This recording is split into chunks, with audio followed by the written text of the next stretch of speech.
Pues gracias a todos y vamos a empezar con la lectura del pasaje a cargo de nuestro hermano José Antonio. No penséis que he venido para abrogar la ley o los profetas. No he venido para abrogar, sino para cumplir. Porque de cierto os digo que hasta que pasen el cielo y la tierra, ni una jota ni una tilde pasará de la ley, hasta que todo se haya cumplido. De manera que cualquiera que quebrante uno de estos mandamientos muy pequeños, y así enseña a los hombres, muy pequeño será llamado en el reino de los cielos. Mas cualquiera que los haga y los enseñe, este será llamado grande en el reino de los cielos. Porque os digo que si vuestra justicia no fuere mayor que la de los escribas y fariseos, no entraréis en el reino de los cielos. Amén. Bueno, venimos de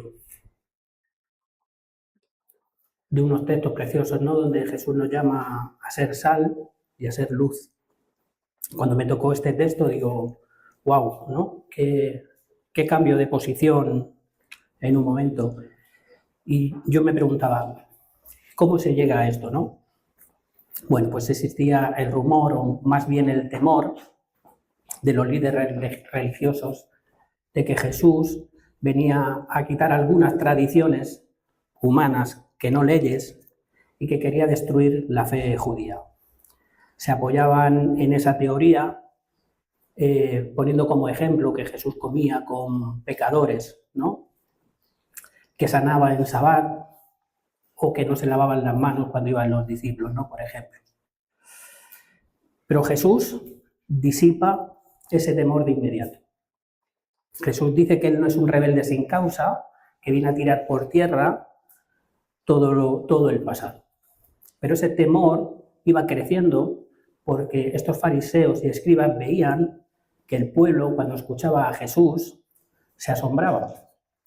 Decía en Mateo 7:9, porque les enseñaba como quien tiene autoridad y no como los escribas.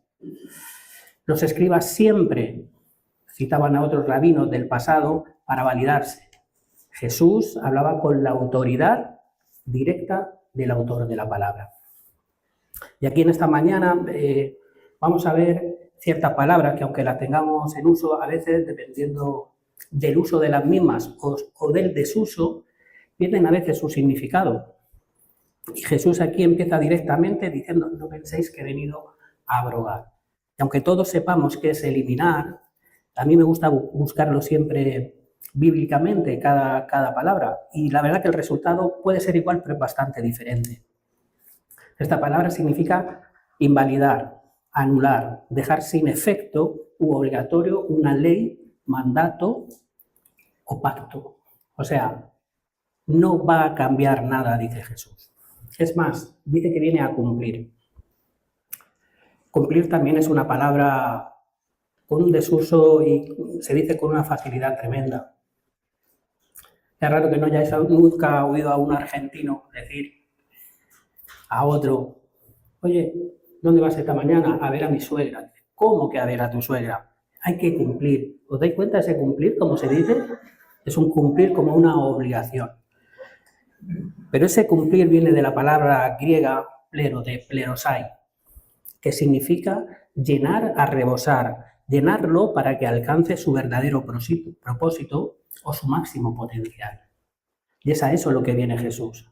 Jesús viene a coger la ley y toda la palabra de Dios y ponerla en el lugar donde debería de haber estado siempre, no manipulado como había pasado en este tiempo.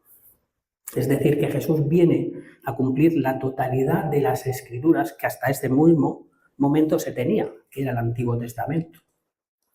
Viene a cumplir los mandamientos, la ley dada a Moisés, que eran instrucciones de vida y de buena conducta, y también los libros de los profetas que llamaban al pueblo a la obediencia, anunciaban el reino de los cielos, y también al Mesías, aunque en ese momento no fuese el punto clave.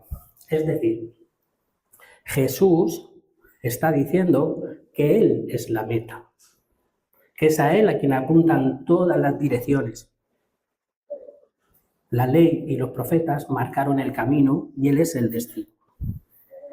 Jesús viene como en obediencia perfecta, revelación verdadera de la ley y sacrificio perfecto, como ya todos conocemos.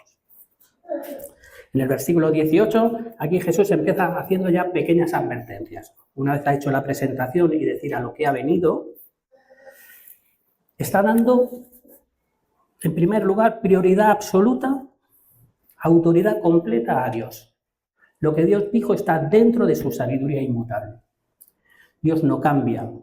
Eso quiere decir que enfatiza su inspiración divina, afirma la Biblia como palabra de Dios y no cambia. ¿Hasta cuándo? Hasta que el cielo y la tierra pase, hasta que todo se haya cumplido. Y aquí Jesús, como nos tiene acostumbrados a utilizar su entorno como era de costumbre, utilizaba un yugo, utilizaba la simiente de la tierra para explicarlo bien claramente, utilizaba la piedra, la roca, incluso la red, ¿no? Cuando le hablaba a los pescadores. Aquí al hablar de ley, hablar de letras, pone los ejemplos de la jota y de la tilde. La jota es la letra más pequeña del abecedario hebreo.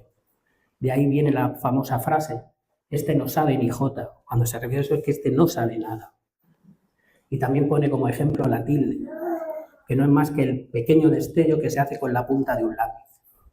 Es decir, que Jesús aquí está diciendo que Dios no solamente tiene cuidado con sus palabras, sino que cuida hasta el más mínimo detalle que compone su revelación. Porque para Dios todo tiene importancia. Dios, a diferencia nuestra, no cataloga, digamos, los pecados o nuestras faltas como leves y graves. Para eso ya estamos nosotros, que lo hacemos muy bien, por cierto. Y siguiendo el consejo de aquí los maestros, uno de ellos me decía, pregúntale mucho al texto, pregúntale y pregúntale. Y es verdad que al principio el texto no te contesta como tú quisieras, pero una vez que sacas una cosa ya empiezas y vas hilándolo todo. Y yo me pregunté, ¿que por qué tiene tanta importancia la ley? Porque Jesucristo vino a afirmar eso. Pues porque a través de la ley es cómo se presenta a Dios a nuestras vidas. Es como se conoce a Dios. La ley expresa el pensamiento, propósito y voluntad de Dios. La ley es eterna e inmutable, es decir, no cambia. Su palabra, esto muestra que cada parte de la ley y de las Escrituras tiene un propósito concreto y será válido hasta que se complete el plan divino de Dios. Jesús nos enseña que la ley hoy sigue siendo relevante. Y esa es su misión, a eso es lo que Él viene. Pero aparte de que Dios nos la dejó escrita, Jesús no solamente viene a enseñárnosla también de palabra, sino que lo demuestra con su hacer, respetando y haciendo valer la ley en su máxima expresión. Pero también nos está diciendo que todos los pactos que hay en el Antiguo Testamento, todas las profecías, bendiciones, juicio, también son y serán cumplidos. Porque Dios es atemporal, Él no cambia, a Él el tiempo no le afecta, no se hace viejo ni Él ni su palabra. Todo forma parte de su plan perfecto. La Biblia nos habla hoy a nuestras vidas de forma actual. Nos demuestra su eternidad y sabiduría, como nos dice en Hechos 4:12, porque dice que la palabra de Dios es viva y eficaz. Es decir, que aquí Jesús está diciendo que la ley es el reflejo del carácter de Dios, es nuestra guía moral y también una autoridad absoluta. Esta frase que no es mía, pero la hice mía porque me gustó mucho, hablando una tarde profundamente con Albert, como 1 hora y media, hablando ya no fuimos de un sitio a otro, y él me dijo esta frase que me encaja perfectamente. Y es que el Nuevo Testamento no debe ser visto como reemplazo o sustitución del Antiguo Testamento, sino como cumplimiento. Los misterios del Antiguo Testamento son revelados por la luz del Evangelio. Una frase maravillosa. Y al decir que hasta que todo se haya cumplido, también Jesús nos está mandando un mensaje. Y es que está totalmente de acuerdo con todo lo que hay escrito en el Antiguo Testamento y que también está totalmente en desacuerdo con el uso que le estaban dando hasta ese momento con la ley. Versículo 19 va aumentando, ¿no?, el dar de Jesús. Dice que de manera que cualquiera que quebrante uno de estos pequeños mandamientos, y así los enseña a los hombres, muy pequeño será llamado este en el reino de los cielos. Y no se está refiriendo a aquellos en aquel momento.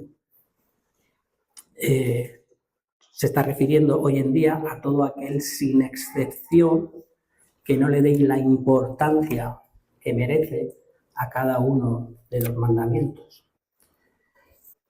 Asistimos a una conversación de una hermana que nos decía que había dejado de congregarse en la que era su actual iglesia, porque su congregación había determinado a bien solamente hablar de la palabra de Dios cuando hablaba de amor y de gratitud. Cuando se empezaba a hablar de cómo cada uno, la sexualidad de alguno, o de las separaciones, o de ciertas cosas, lo quitaban para no herir a nadie. Pero la palabra de Dios no la ha dado y no la ha dado él toda, y a veces tenemos que enfrentarnos a esos retos. Nosotros nos mostramos al mundo dándonos veracidad y obediencia a Dios. Todo seguidor de Cristo tiene una responsabilidad educativa mediante nuestro testimonio de vida. En 1 de Timoteo 4, de los versículos 11 al 15.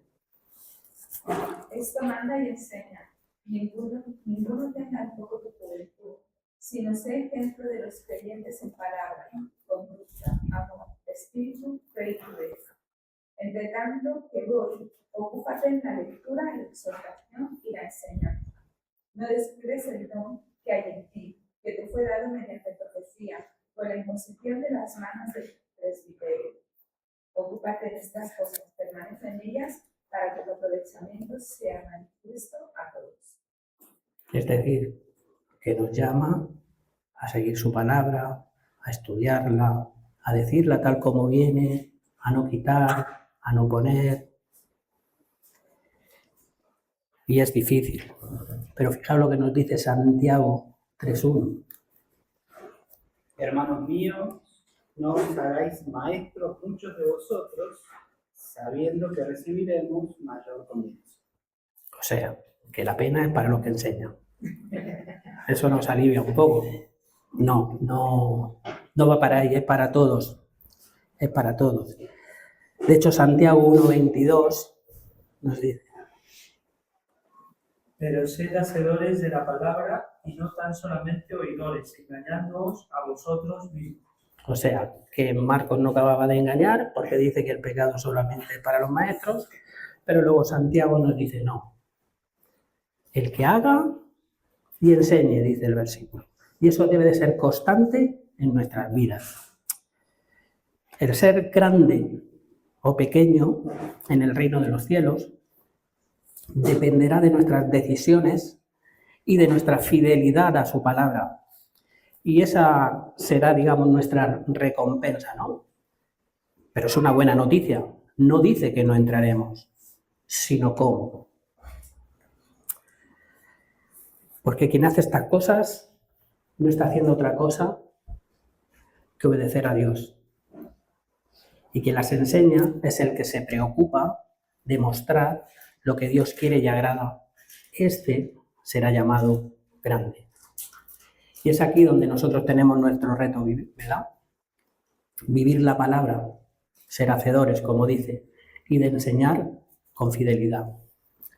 Porque todo esto que lleva a la obediencia no va a llegar y no llega si nosotros no hemos nacido de nuevo. Si en verdad nuestro corazón y nuestra forma de vida no ha cambiado.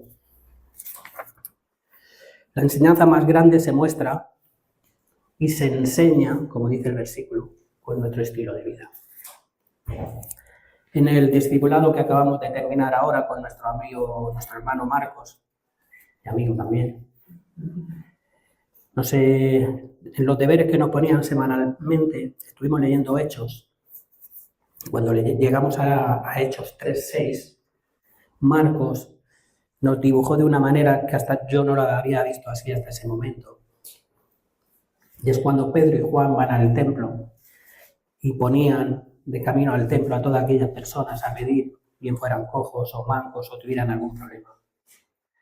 Y cuando aquel cojo le pidió a Pedro y a Juan, Pedro dijo que ni plata ni oro tenía, pero le daba lo que tenía.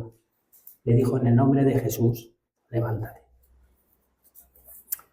Más allá de la sanidad visual que se ve en ese momento, esa sanidad terrenal, Pedro le acababa de dar lo mejor que Pedro atesoraba. Le dio lo mejor que le había pasado en su vida. Le dio el Evangelio en ese momento. Y fijaos, cuando nosotros damos eso, ¿cuál es la reacción de las personas? Dice que se levantó, de inmediato sus pies se enderezaron y saltaba y alababa a Dios.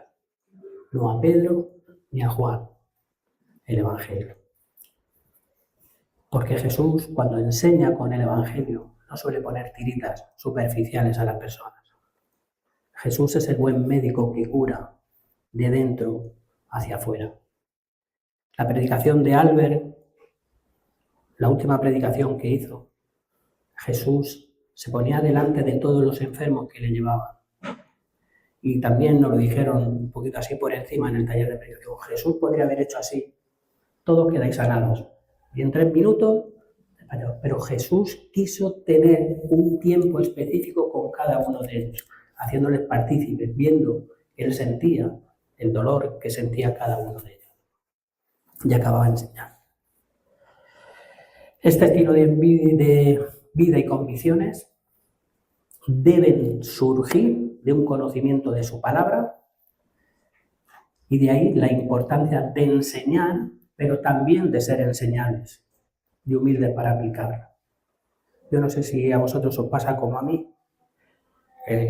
Yo para dar consejos soy el número 1, pero que me lo den ya como que ya no lo llevamos tan bien, ¿verdad?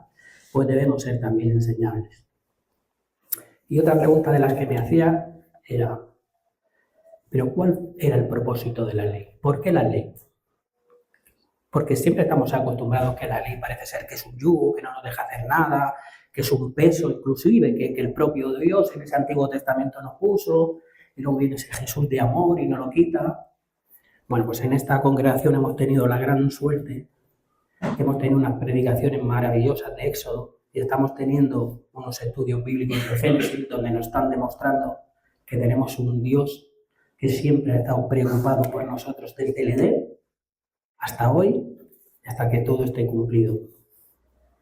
Pues el propósito de la ley no es otro que nos enseña qué es lo que Dios considera bueno, justo y verdadero. La ley refleja la propia naturaleza de nuestro Dios. Por lo tanto, es hacernos ver, nos lo dice en Romanos 3:20. Ya que por las obras de la ley ningún ser humano será justificado delante de él, porque por medio de la ley es el conocimiento reflejado. La ley nos hace ver cuánto necesitamos nosotros a Dios. Y voy a coger el móvil, porque no tener una semana. A ver. Que Charles Spurgeon no esté una semana con nosotros parecería ahí un poco. Joseph Spurgeon dice: Dios nunca viste a un hombre hasta que no lo ha desnudado, y no lo sana con el Evangelio hasta que lo ha herido con la ley. La ley nos hace ver cuánto necesitamos de la gracia de nuestro Señor Jesucristo. La ley fue dada para diferenciar al pueblo de Dios del resto de la humanidad. La ley es dada para, como dice en Gálatas 3:24, de manera que la ley ha sido nuestro ayo para llevarnos a Cristo, a fin de que fuésemos justificados por la fe. Un ayo. Esa palabra significa tutor y viene a decirnos una maestra, la que ha leído el versículo. Esos ayos normalmente eran esclavos o siervos que estaban al servicio de las familias pudientes, que se hacían cargo de los niños, de sus hijos, para cuidarlos, dirigirlos, enseñarles y educarles, que no maestros. Pero dice el versículo que una vez que hemos madurado, que hemos llegado a la fe, hemos cambiado de guía, que es nuestro Señor Jesucristo. Hemos dejado el ayo para seguir a Cristo. Esta ley refleja la voluntad de Dios, organiza la estructura y la justicia de la sociedad. Y hay que matizar para nuestro bien, no para el bien de Dios. Como me dijo una vez Santiago, que me enseñó, a Dios ya le va bien sin nosotros. Dios tiene su reino, tiene quien lo adore, tiene ángeles, arcángeles, serafines, querubines.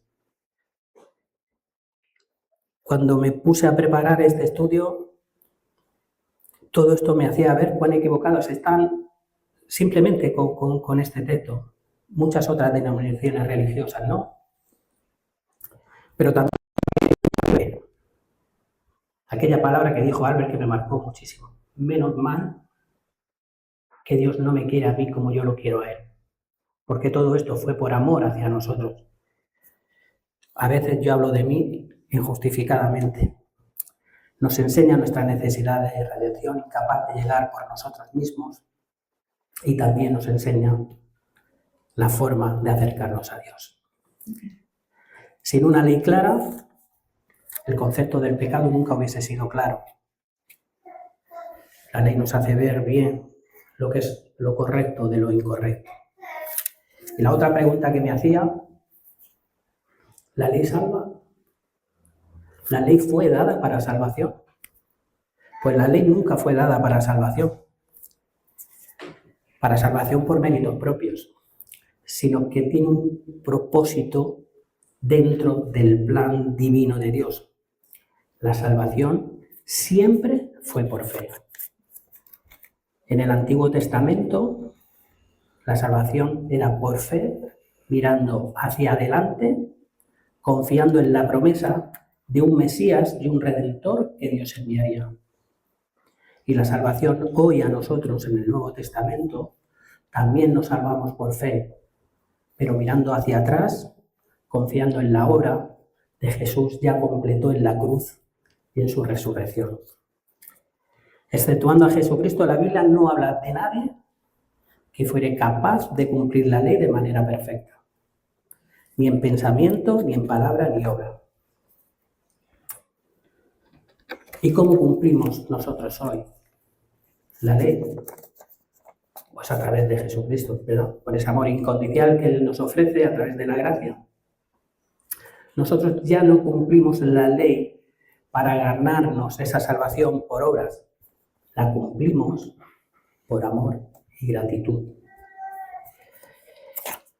Venimos de ver a un Jesús, ¿verdad? De establecer, digamos, de alinear una integridad con lo que se vive, con lo que se hace y con los consejos que se le dan a los demás, con lo que enseñamos. Pero fijaos, poniéndonos un momento en contexto, en este momento, en el Sermón del Monte, donde Jesús, aunque no lo dice, habría cientos o miles de personas escuchándolos, sentados en una piedra o en un trozo de árbol.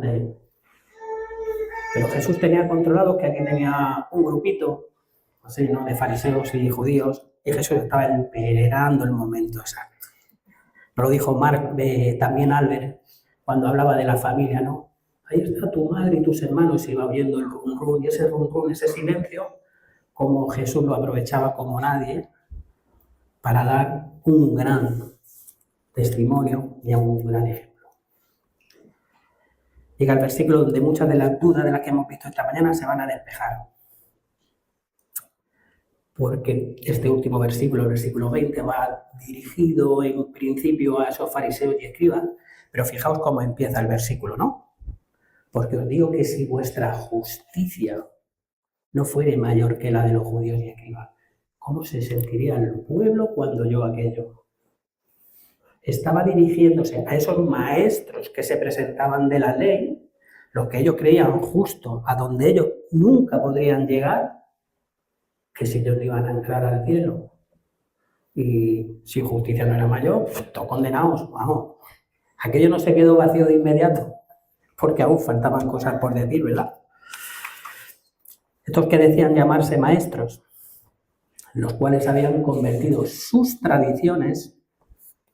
Por eso Jesús, cuando viene a cumplir la ley, lo muestra de una forma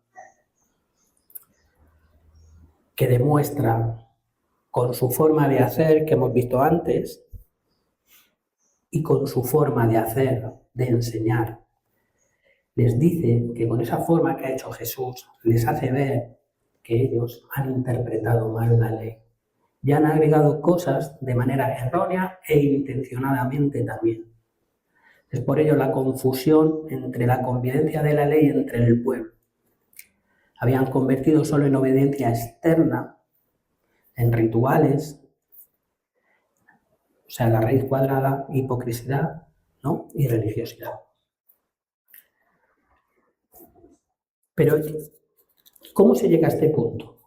¿Cómo se llega a un punto, como dijo Santiago, y encima Dios no tiene otra cosa que coge a Israel, ¿no? Pues la idea parte de una buena idea, todo esto que se les ha ido de las manos.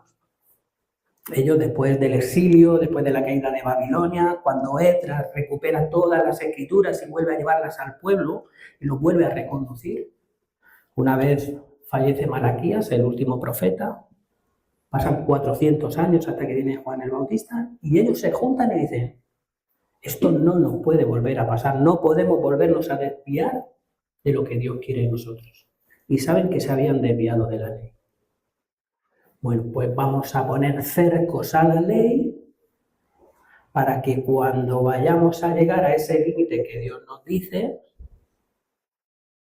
lo tenemos acordonados y paramos. O sea, la idea no es mala. Es decir, no sé, me lo invento ahora.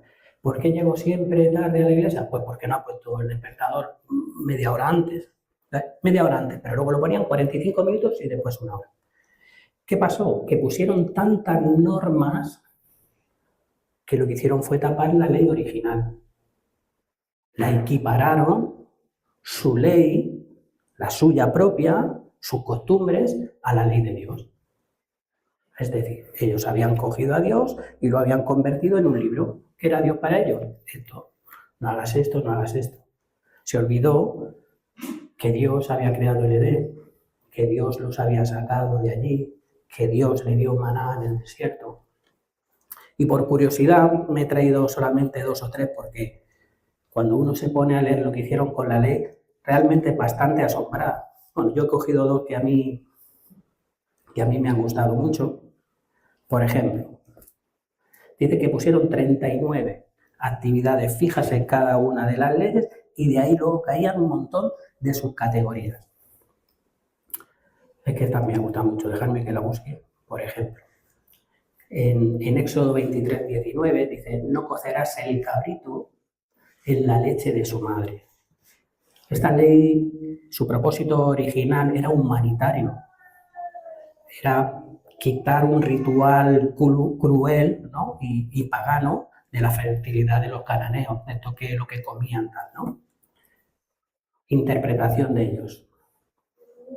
Para estar 100% seguros, no podemos mezclar accidentalmente la leche con el animal. ¿Qué hacemos? Pues se prohíbe comer carne con leche o con algún producto lácteo, así nos quitamos la duda.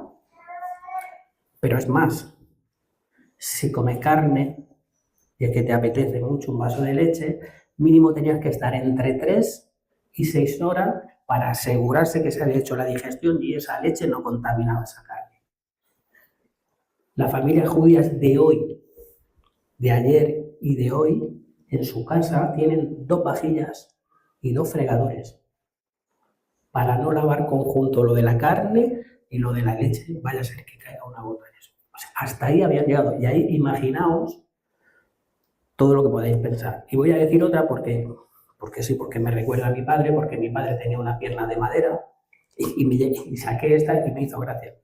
En el día de reposo, lo que usaban una pierna de madera, que eran cojos, no podían usarla, porque se suponía que era llevar una carga, y entonces era trabajo.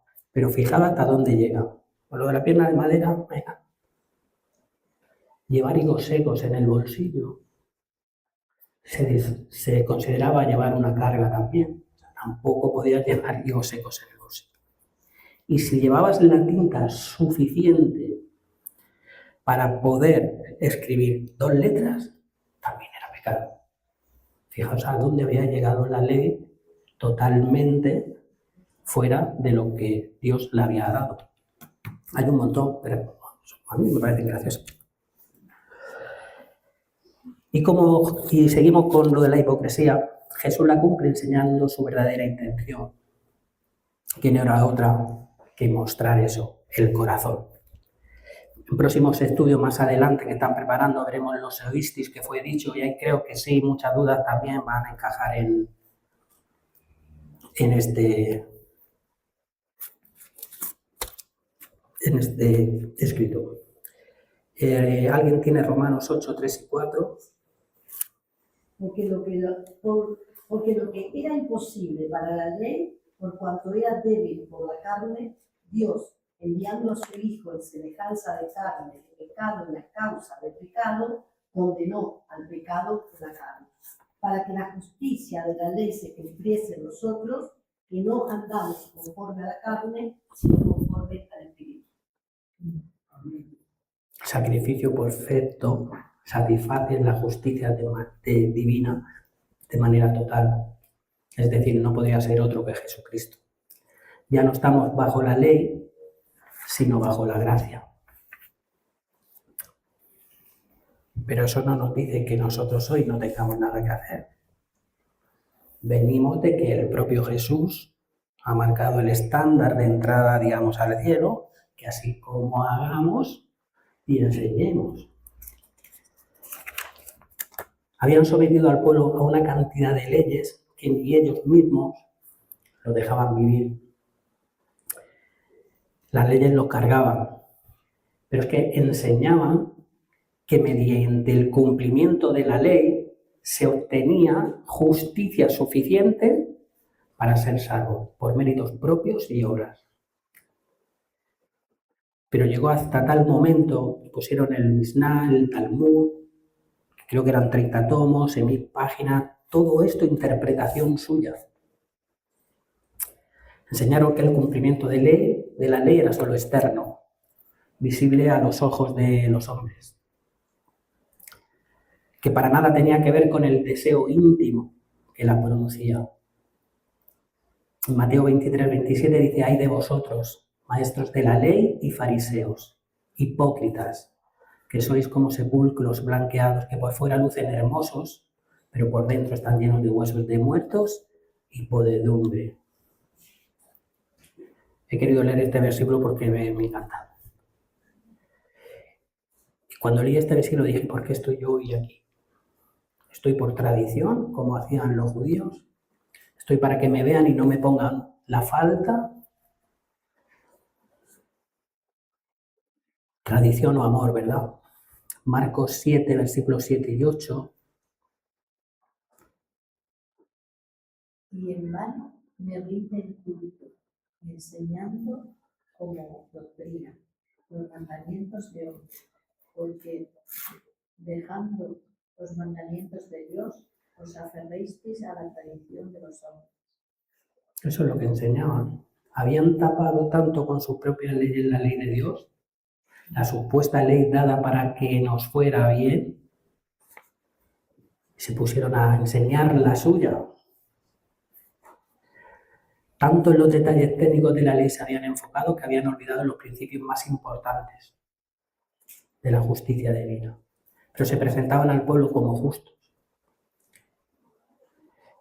Pero eso también es hoy para nosotros. Mateo 6.1 dice: «Cuidaos de no hacer vuestras obras de justicia delante de la gente para llamar la atención». Nos gusta que la gente sepa lo que hacemos bien, es algo que llevamos en nuestra ADN, pero fijaos lo que dice Jesús. Si actuáis así, vuestro Padre que está en los cielos no os dará ninguna recompensa. Mateo 23 dice: "Ay de vosotros, maestros de la ley, fariseos escritos, dais la 10ª parte de vuestras especies, la menta, el anís y el comino, pero habéis descuidado los asuntos más importantes de la ley, tales como la justicia, la misericordia y la fidelidad. Debíais hacer esto, practicado esto, pero sin dejar aquello, lo más importante. ¿Y dónde está la justicia y la misericordia? Pues ahí es donde Jesús nos enseña la verdadera justicia, que no emana de otro sitio que no sea el corazón. Me gustaría leer, que no lo he leído, todo esto que Dios nos dejó, que creemos que no nos dejó nada, pero Jesús nos dejó muchos mandamientos. Que si Bolívar hace el favor de leernos Mateo 23, 37, 40.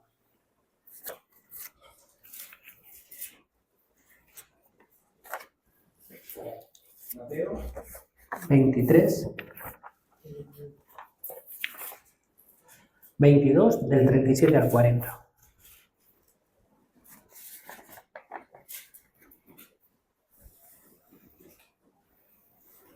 Jesús le dijo: Y el que jura por el cielo, jura por el trono de Dios y por aquel que está sentado en él.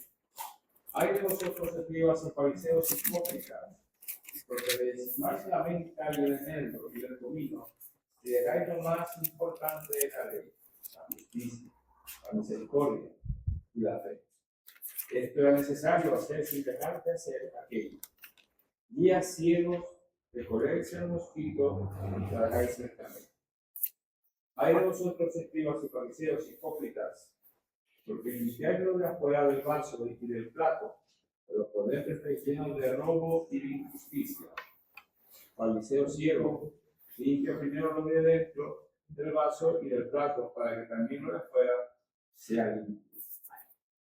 Hay de vosotros, escribas y fariseos hipócritas, porque sois semejantes a sepulcros blanqueados, que por fuera de la verdad se muestran hermosos, mas por dentro están llenos de huesos, de muertos y de toda injusticia. Así también vosotros por fuera, a la verdad, os mostráis justos a los hombres, pero por dentro estáis llenos de hipocresía e iniquidad. Viene perfectamente a coalición con todos estos versículos. Pero Jesús nos resumió la ley, que tenemos que seguir haciéndola. Mateo 22, como habíamos dicho, versículo 37 al 40. Amarás al Señor tu Dios con todo tu corazón, y con toda tu alma y con toda tu mente. Este es el primero y grande mandamiento, y el segundo es semejante: amarás a tu prójimo como a ti mismo. De estos dos mandamientos depende toda la ley y los profetas. Nos lo resumió bastante fácil y bastante sencillo. Y acabamos ya con una reflexión que yo hacía, que era: ¿cómo seguimos la ley? ¿La seguimos para salvación? ¿Entendimos a Jesucristo? ¿Aceptamos la gracia y lo que ello significa? ¿Tenemos una responsabilidad como cristianos o solamente no hacer? Y al final, ¿les entendimos para qué fue escrita la ley? ¿Estamos buscando una religión de reglas externas como los fariseos, o estamos permitiendo que Cristo cumpla su justicia en nosotros a través de una vida de amor y obediencia genuina? Dios, a través de todas las Escrituras, nos fue enseñando cómo ser y vivir una vida completa, donde no nos hagamos daño a nosotros ni a otros. Que toda nuestra vida sea una vida llena de amor, de justicia y de compasión para nosotros y los demás. Pero viendo que no éramos capaces, se tuvo que humanar en la figura de Jesús y cumplir con nosotros la justicia divina, para que por Él podamos ser justificados. Y eso es amor. Y Jesucristo cumplió por obediencia y amor, Él sin pecado, nos reveló la verdad.